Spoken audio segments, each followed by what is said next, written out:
Welcome to the Full Tactical Range by Range Systems. I'm Bo Dobozinski, lead instructor for SEAL Mindset Training, and this is your handgun drill of the week. This couple of weeks we're working on precision pistol work. So last week I had you go through and learn how to walk back your pistol, understanding that the way the bullet is going to fly is going to change as you start to change distances. It also should be clearly obvious at this point that you have to be absolutely rock solid in your shooting fundamentals to make that work. The next element that we want to work with is being able to do that precision pistol shot when I happen to be behind some kind of cover.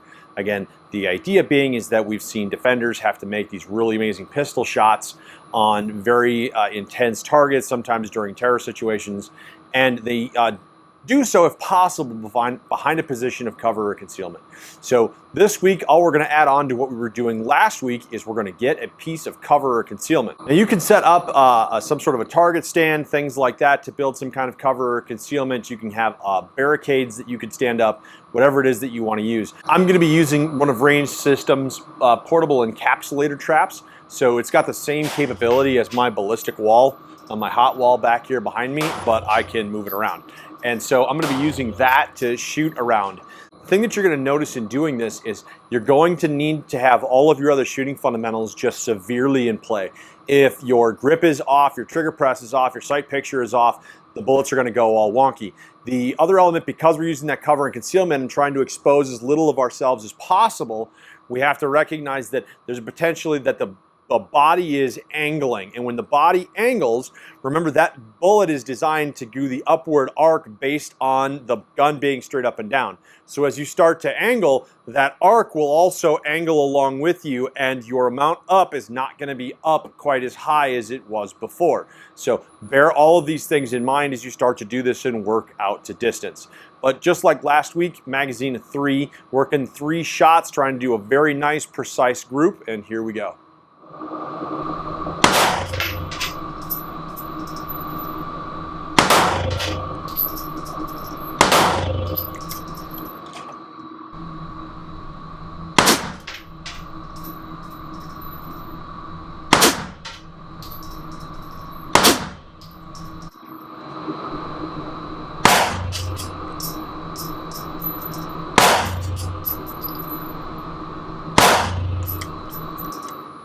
We as defenders have a lot of things to take into consideration when we start to carry a handgun for defense. Things like speed. We're most likely going to be behind the power curve. We need to make sure that once we have to get started, we get started faster than the other guy is engaging.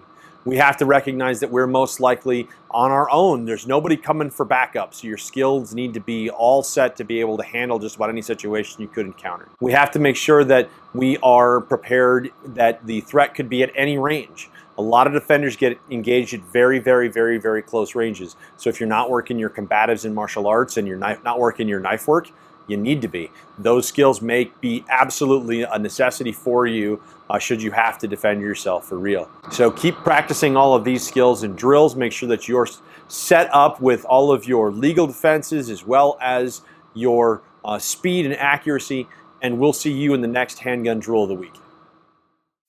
Like what you saw? Subscribe to my YouTube channel and keep checking out the training blog for more tips and drills. If you'd like a PDF copy of this training drill, go to SEALMindsetTraining.com and to the PDF download section.